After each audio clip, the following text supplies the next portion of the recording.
Wabarakatuh. Selamat sore dan salam sejahtera bagi kita semua.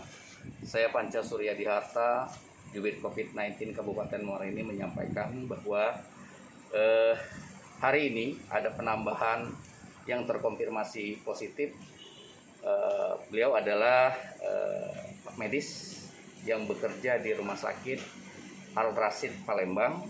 Hasil swab dari BBLK Palembang, beliau positif. Semalam sudah kita isolasi di Rumah Sakit HM Rabain Muara Enim karena beliau beralamat di Kecamatan Muara Enim sesuai dengan KTP.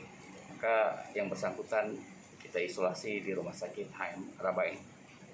Dan perkembangan COVID-19 hari ini berarti di Muara Enim itu sudah ada 15 akumulasinya seluruh, sembuhnya ada 8 orang, 7 orang, 7 orang sembuh, 1 orang meninggal, kemudian ada 7 yang masih dirawat, dan mereka semuanya dirawat di Rumah Sakit HM Rabain Muara Enim.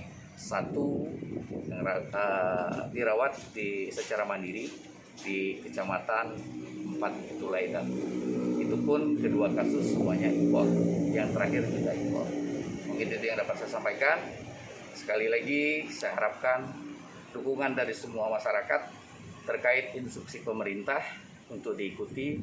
Kemudian ke depan kita akan mengalami atau menghadapi new normal atau perubahan baru dalam kehidupan kita dengan tetap mengetatkan protokol kesehatan di Kabupaten Muara Enim. Mungkin itu yang dapat saya sampaikan. Lebih kurang saya mohon maaf. Dia dari Palembang, salah satu karyawan Rumah Sakit Islam Al Rasyid Palembang. Mereka mendapat penularannya dari salah seorang medis yang bekerja di Rumah Sakit Al Rasyid. Kemudian ada beberapa medis itu dilakukan swab, dan salah satunya karena berdomisili di Muara Enim, kemudian yang bersangkutan kemarin pulang ke Muara Enim pada saat Lebaran, dan sudah kita isolasi di Rumah Sakit HM Rabain. Keluarganya sudah kita identifikasi. Mungkin besok juga akan dilaksanakan tracingnya, dan mungkin langsung karena mereka OTG ada beberapa orang, ada 8 atau 9 yang kontak langsung dengan beliau, dan akan kita lakukan rapid test kepada keluarganya.